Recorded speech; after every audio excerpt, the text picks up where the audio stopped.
So yesterday, I think I introduced the topic type 1 and type 2 error. Is that right?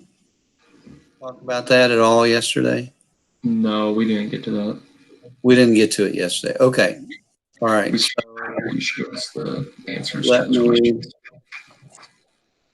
Um,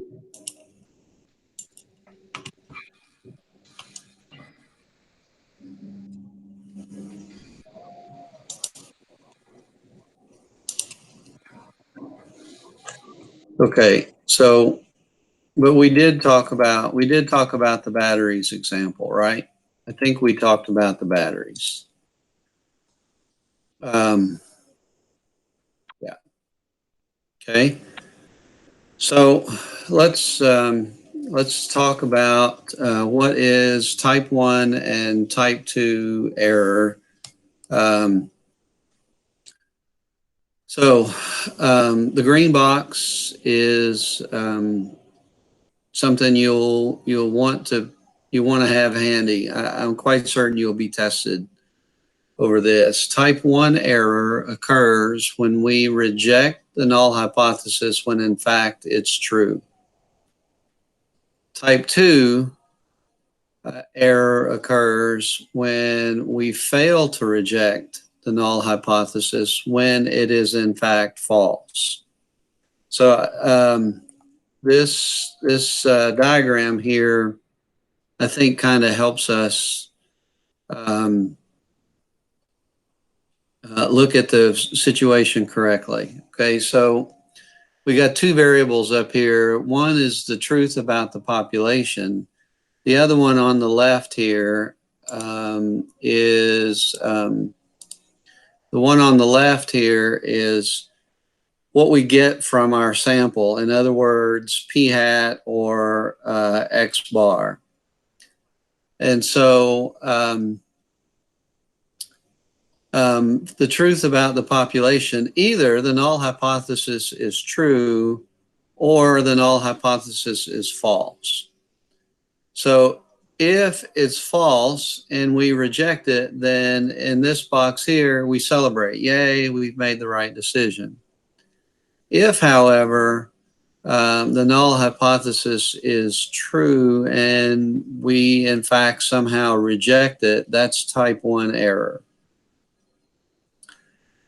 On the other hand, if the null hypothesis is true and we fail to reject it, yay, we did the right thing. But if it is false and we fail to reject it, then we've committed type 2 error. Now, a significance test starts out with a measure of type 1 error, which is alpha. And let me, well, we'll get to that. We'll get to that in just a minute. Let's keep this diagram in mind, and we'll take a look at manufacturing potato chips as an example. So if we're in the business of making potato chips, and we've decided that if 8% of the potatoes in the shipment have blemishes, we'll send the truck away because it affects our potato chip quality, I guess. Otherwise, we'll take it. So if it's less than 8% of blemishes, then we'll keep it and we'll make potato chips out of it. So in support of that decision, we perform a significance test. The null hypothesis is that the true proportion of potatoes on the truck is equal to 8%. The alternate, the one that we're looking for, is if the true proportion of potatoes with blemishes is greater than 8%. So if we come up with a conclusion that it is greater than 8%, then we'll reject the null hypothesis and send the truck away. And P, of course, is the actual proportion of potato chips in the truckload. Okay, so let's describe type 1 and type 2 error. So a type 1 error would be the producer concludes that the number of blemishes is greater than 8% when in fact it is 8% or less. And so the supervisor would send a truckload away when it was actually acceptable. In other words, we rejected the null hypothesis when in fact it was true. So that's type 1 error. Type 2 error would be if we keep the truck when in fact the percentage of potatoes is greater than 8% that have blemishes.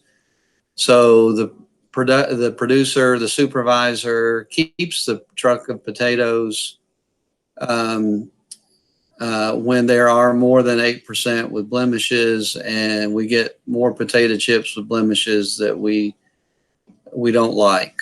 Okay. So type 2 error means that we fail to reject the truckload of potatoes when in fact it has more than 8% of bad ones on there. So what does this mean for us? How do we evaluate that? Well, we can perform the significance test based on a level of significance that we choose. We say, okay, we want a 5% level of significance, and we're going to pick 500 potatoes at random out of the truck. Well, we'll start with this hypothesis test that the true proportion of potatoes on the truck is equal to 0.08, and we're looking for evidence to reject it so that we can say we think it's greater than 0.08. So first, we have to make sure the conditions for inference are met, and whatever sample we pull off the truck will be p hat. The shape of that, distribution will be approximately normal because n times p is greater than 10, and n times 1 minus p is greater than 10. The center of our sampling distribution, the mean of p hat, will be equal to the true proportion of 0.08. Standard deviation of p hat will be 0.08 times 0.92 divided by 500. Take the square root of all that, and that standard deviation turns out to be 0.0121. Okay, so now we've identified that the conditions here, we've identified the conditions for inference are met, so we went ahead and calculated the center and spread. So what does that look like when we reject it, when we draw the distribution? Okay, so this normal distribution is the sampling distribution of p hat if the null hypothesis is true. We see that the center is at 0.08, and we can calculate plus or minus 1 standard deviation. Here's plus 1 standard deviation, plus 2, plus 3 standard deviations. And if we find a p hat to the left of this green bar here, we would fail to reject the null hypothesis. In other words, we would say, okay, we think we think that the proportion of potatoes is really 0.08 or less if we calculated a p-hat in our sample in this area here. The area to the right here, which contains 5% area, is our type 1 error, and that's alpha. That's the significance level. And so if we find the p-hat that we get to be greater than this green line here, we'll reject the null hypothesis.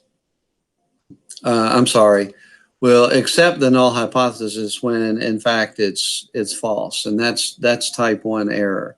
So the real question here is, how do we come up with where this green bar is located? What is the dividing line that we're interested in?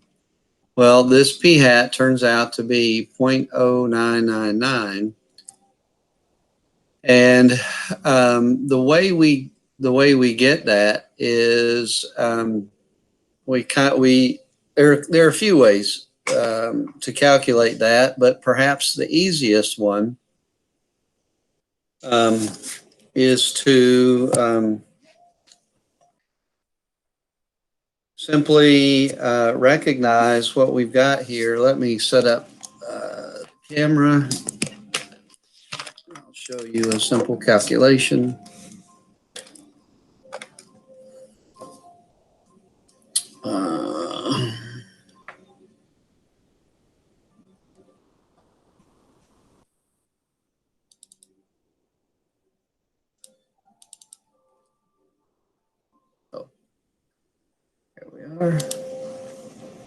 Okay. So,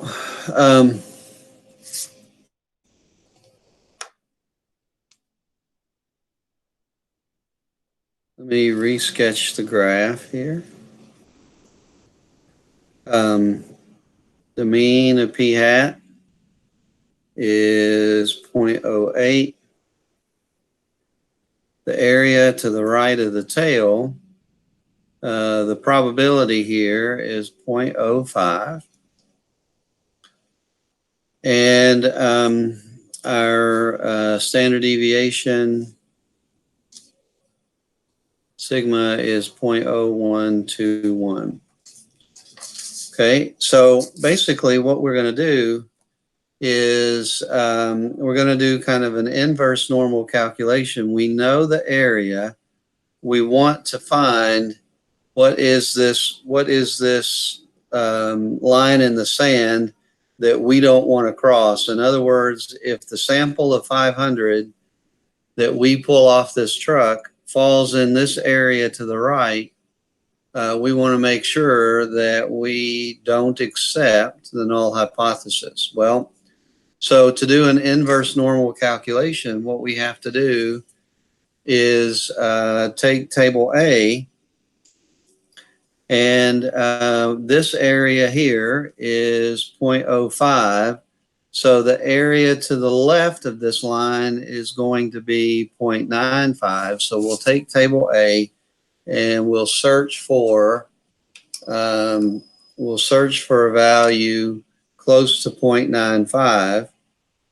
And so we'll let our fingers do the walking here. And I don't know how well you can see this. Hopefully you've got a table A handy, but we'll see that 0.95 falls between these two values here. And that corresponds to a z-score of 1.64 to 1.65. And in fact, it falls exactly in between these two values. So honestly, what I'm going to do is I'm just going to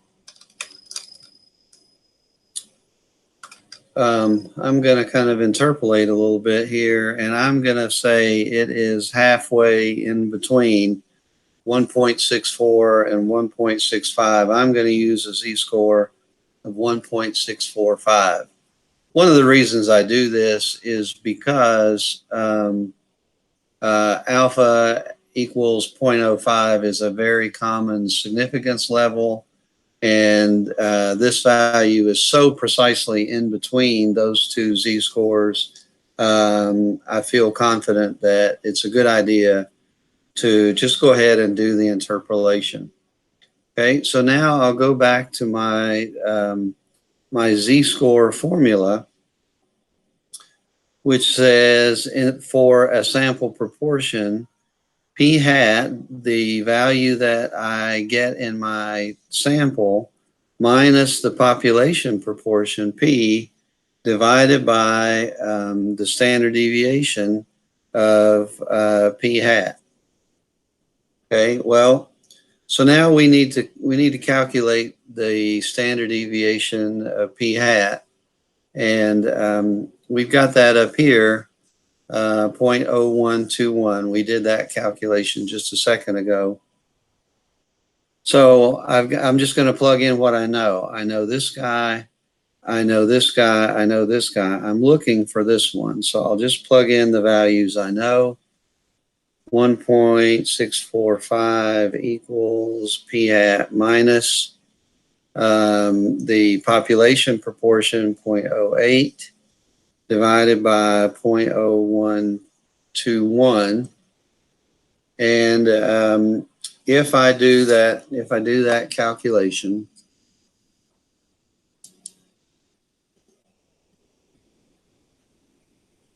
oh, I didn't mean to get that one. Let me, there we go. If I do that calculation, solve for p hat, I get 1.645 times 0.0121. And then the next step will be to add 0.08 onto that. And sure enough, I get 0.0999. Okay, so after a couple of steps there, I get p hat equals 0.0999. And sure enough, that is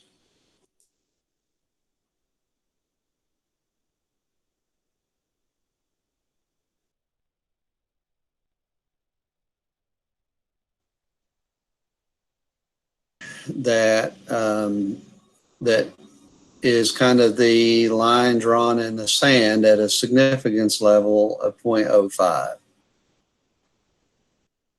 Okay, so if the sample proportion falls to the right of 0.099, we will reject the null hypothesis even though it's true. And that happens about 5% of all the samples. In other words, in that truckload of potatoes, in about 5% of the literally millions of samples of size n equal 500, then I'll make the mistake of rejecting the load of potatoes when the proportion of defective potatoes or the proportion of blemished potatoes is actually 0.08 or less. Okay, so this is calculating type 1 error, how to calculate type 1 error. And so let's now take a look at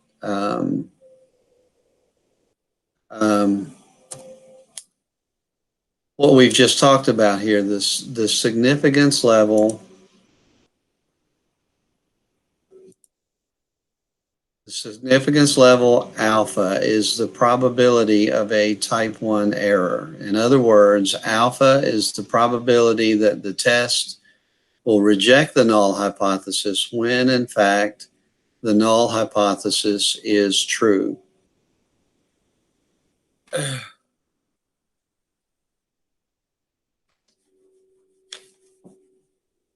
So let's go back. Let's go back a couple of slides. Let's look at this table again. Oops.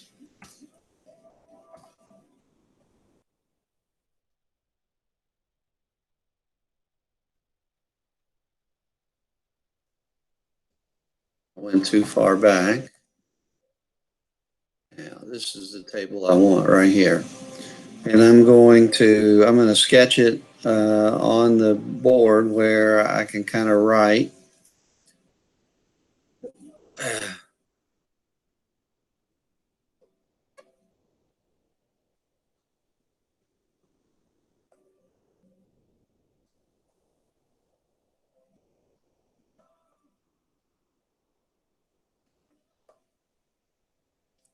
Okay, so null hypothesis is true.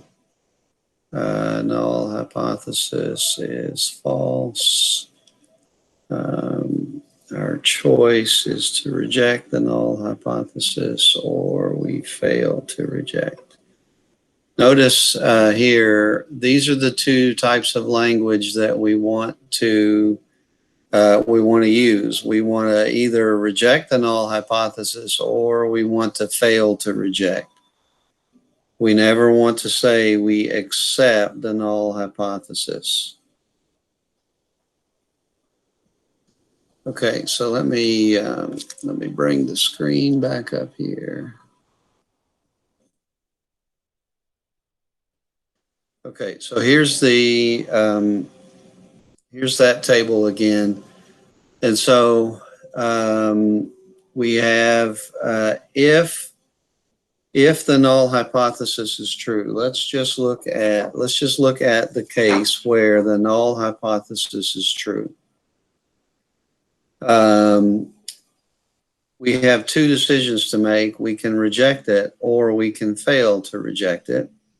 If we fail to reject it, then we've made the correct decision, and we want that to happen pretty often. So we want type 1 error to be fairly small, and so that significance level of our test needs to be a small value.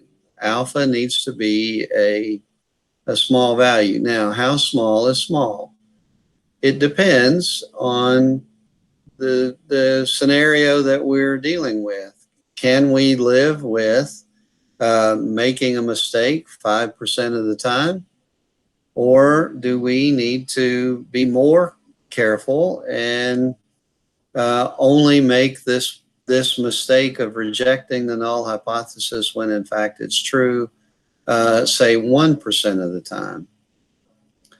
Well, the cost of doing that is we need to make to drive alpha down, to make alpha go down, then the sample size has to increase. And if it's not costly to us to take a large sample, then take as large a sample as you can. However, I don't know if you've ever dealt with a truckload of potatoes, but randomly selecting 500 out of a truckload takes a long time, and it would be a lot of work to do. So we want this value to be as small as we can stand. So we decide to live with an alpha with a significance level of 0.05. So alpha lives here. And so we need to think about, when we're doing significance testing, how important is it that we don't make this type 1 error, that we don't make this mistake, that we reject the null hypothesis when in fact it's true. Okay, so that's the first part. That's the first part of the scenario that we want to talk about when we're talking about types of error.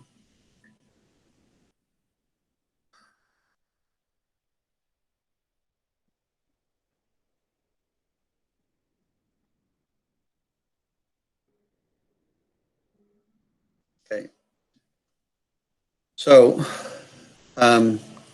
here we say how do we pick what the alpha, the significance level, should be? Well, we have to know the consequences of type 1 error before choosing a significance level, and we'll we'll look at an example here in just a second that helps us decide, is our significance level satisfactory or not. So what is a type 2 error? Well, a type 2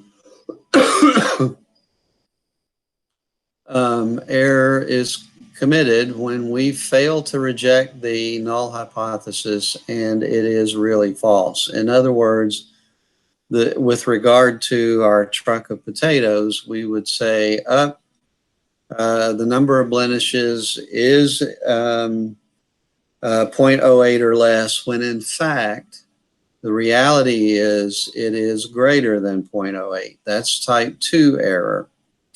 And the probability of making sure that our test does reject the null hypothesis when an alternative is true, that probability is called the power of the test, okay? And that power changes depending on what alternative hypothesis we choose. And so we'll take a quick look at what this means graphically and give us an idea of what type 2 error is, okay? So here, let's say, in fact, we've got our hypothesis here. The null hypothesis is that the proportion of blemished potatoes is 0.08, and our alternate hypothesis is that it's greater than 0.08. We take our random sample of 500 to detect, and we want to know what's the power of our test to detect a shipment that has truly 11% blemished potatoes. In other words, the true proportion is in fact greater than 0.08. In this case, we want to be able to reject this particular load of potatoes, okay? So here's our distribution when the true proportion is at 0.08, but that's not our case. Our case here,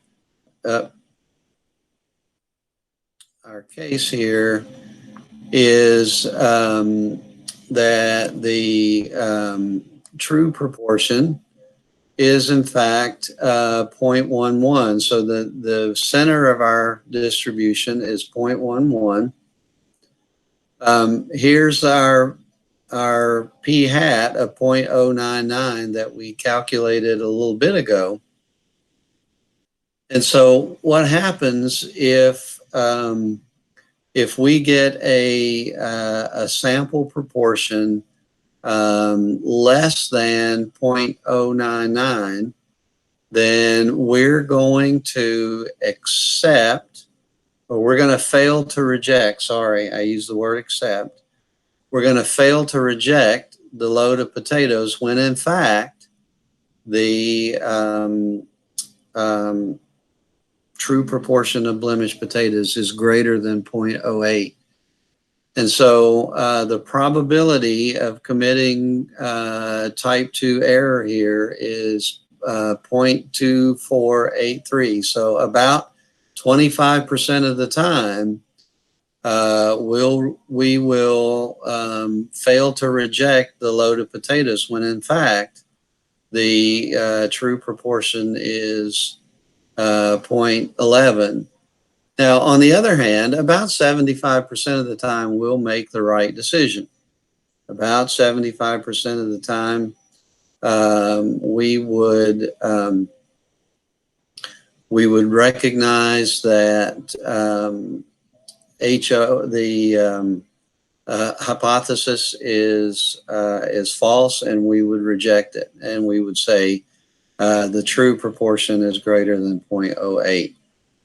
So we have to decide, if we're in the business of making potato chips, is making this correct decision about 75% of the time, is it okay with us? Okay, so this is the power of the test. We would correctly reject it about 75% of the time, and we have to decide, is is that okay or not? So 1 minus the probability of type 2 error. This type 2 error is called beta. Type 1 error is alpha. Type 2 error is beta. So the power of the test is 1 minus beta. The power of this test is about 0.75. Okay, so let's talk for just a bit.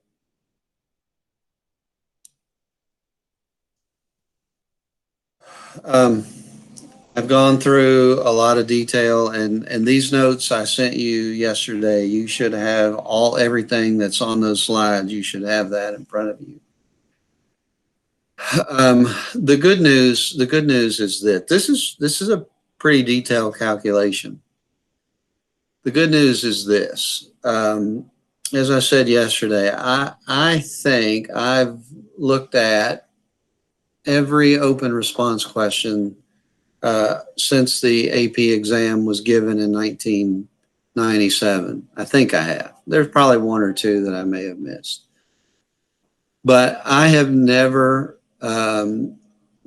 seen an open response question where you were asked to calculate type 1 or type 2 error.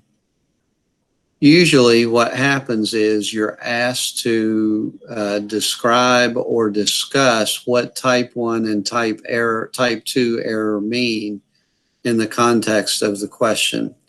So the bottom line is if you can remember this table, I really think you're going to do pretty well on any question that might come up. But if the question does come up, what is p hat for type 1 error?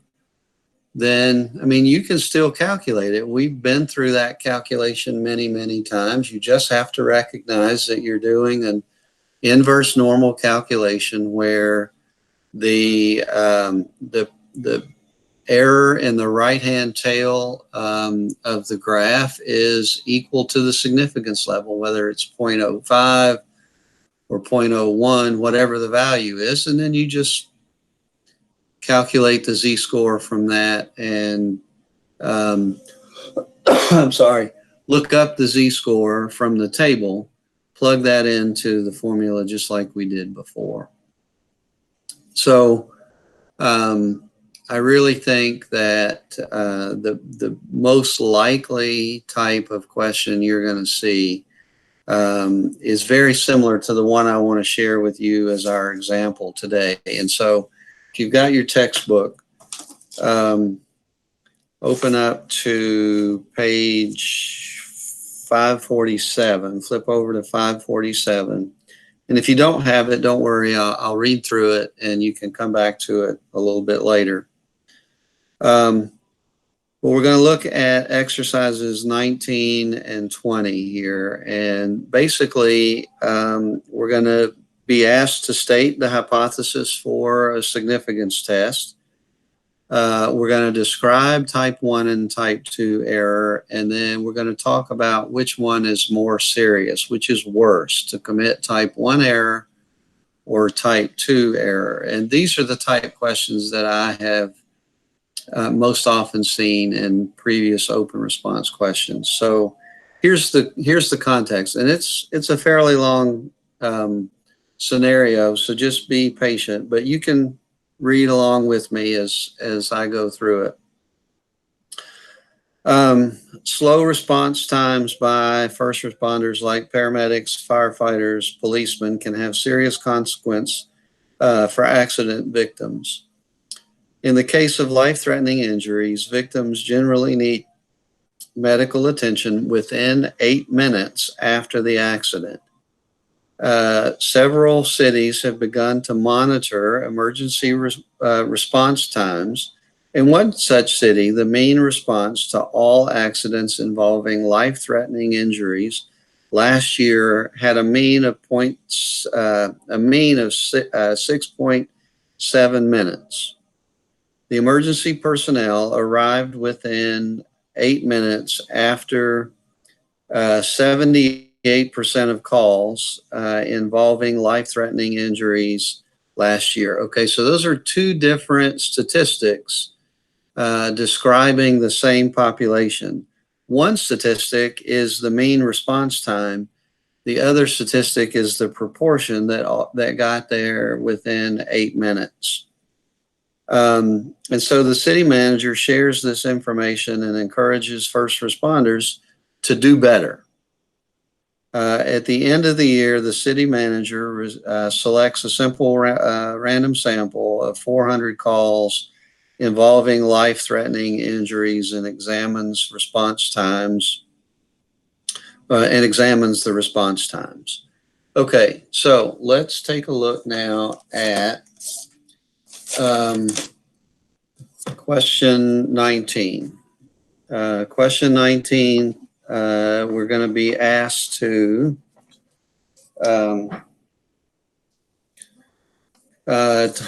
describe the hypothesis in that setting. So let me bring the camera back up here. You can be thinking about it.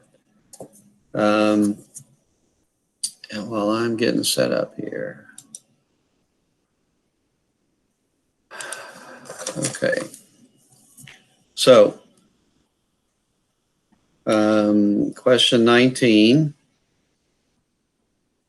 part A, it says this, state the hypothesis for a significance test to determine whether the average response time has decreased. Be sure to define the parameter of interest. Okay, so in this case, we're looking at the average response time. So we want to know the mean, which is defined as the mean response time for all accidents involving life-threatening injuries. Okay, so that's the parameter of interest, the mean response time for accidents involving life-threatening injuries. Okay, so the rest of that says we want to state the significance test. Well, the significance test begins with a null hypothesis and ends with an alternate hypothesis. And so we want to start with the null hypothesis that the true response time is 6.7 minutes. The true mean response time is 6.7 minutes. Now, the alternate that we're looking at is in response to the city manager's challenge to do better. And to do better means that we need to see if this mean is less than that. So the alternate would be, is the mean less than 6.7 minutes? Okay. And then part B of the question is describe type 1 error and type 2 error. Mr. McReynolds, are we supposed to be seeing this? Yeah, you should be. Are you not seeing it? Oh, sorry. Well, speak up, guys. What did I do here? Oh, I forgot to present again. I was just writing away.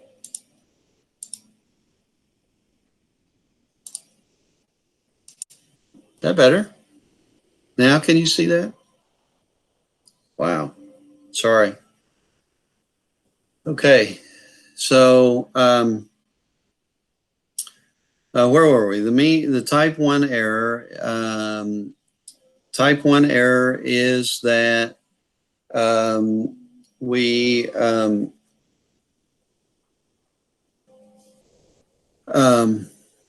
let's go back to our chart here. Type 1 error is that we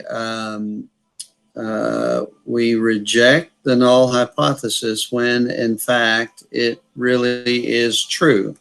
Okay, so the type 1 error in this case is that the city concludes it has improved. In other words, it says the mean has gone down when it has stayed the same.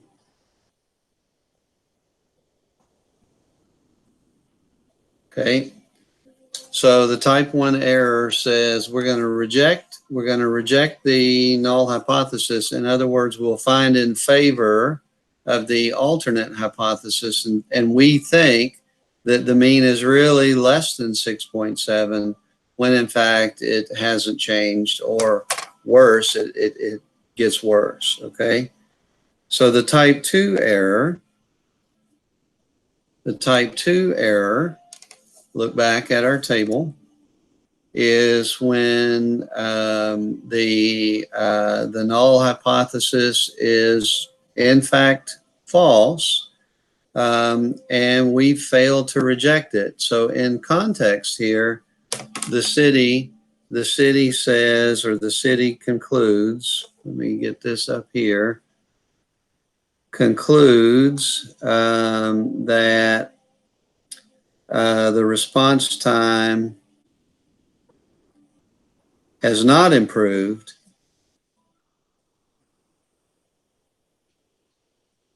when in fact it has.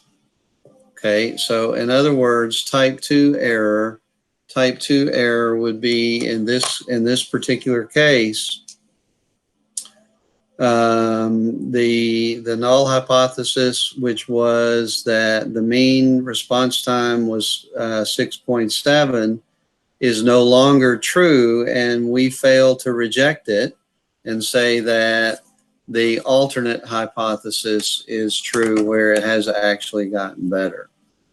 Okay, so that's that's how we would interpret type 1 and type 2 error in context. Now, here's the million-dollar question. Part C of that, which one is more serious? Committing type 1 error or type 2? And so I'm going to ask you, which is worse? To conclude that the response time has improved when it really hasn't, or to conclude that it has not improved when it actually has? Which one is worse?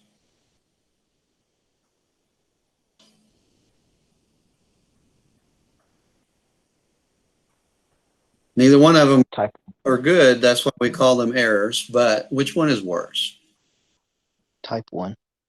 Type 1, okay, I agree. Why?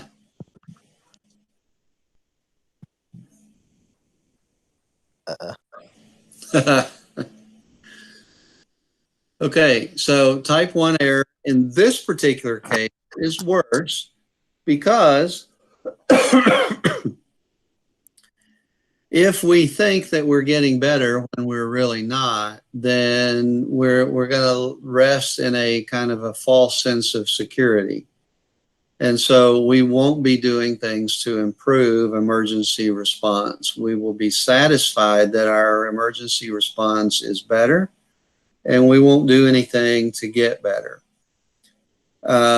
Type 2, if we committed that, and we think that it's not getting better when it really is, then we'll just make it even more better. And I know that's not grammatically correct, but it kind of makes sense in this case. So if I'm in charge of an emergency response system and I think I'm getting better and better when in fact I'm not, then I might take a more relaxed approach to our improvement of response times. Okay. So in that case, type 1 is worse. Now, in another scenario, type 2 might be worse. And so you really have to evaluate each one in its own context before you really decide which is best. Okay. So, any questions?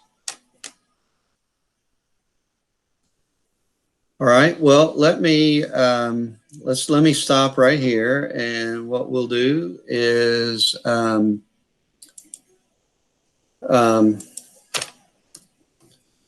we've almost gotten to the end of our time here, and I know some of you got something going on at 2 o'clock, so I'll stop here. What I want you to do is look at the next scenario, question number 20. And basically, it takes the significance test for the proportion of responses that are less than 8 minutes. Okay, so it's the other statistic that the city manager came up with in his simple random sample of 400 calls, which was that 78% of calls arrive within 8 minutes. Okay, so essentially you're going to walk through the same sort of questions that we talked about here in question 19, except you'll be dealing with the sample proportion, not the sample mean. Okay.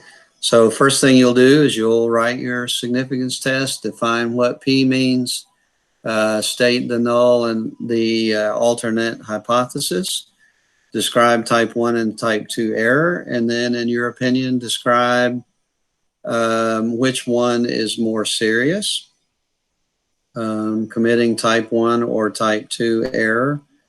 And then part D is really an opinion answer.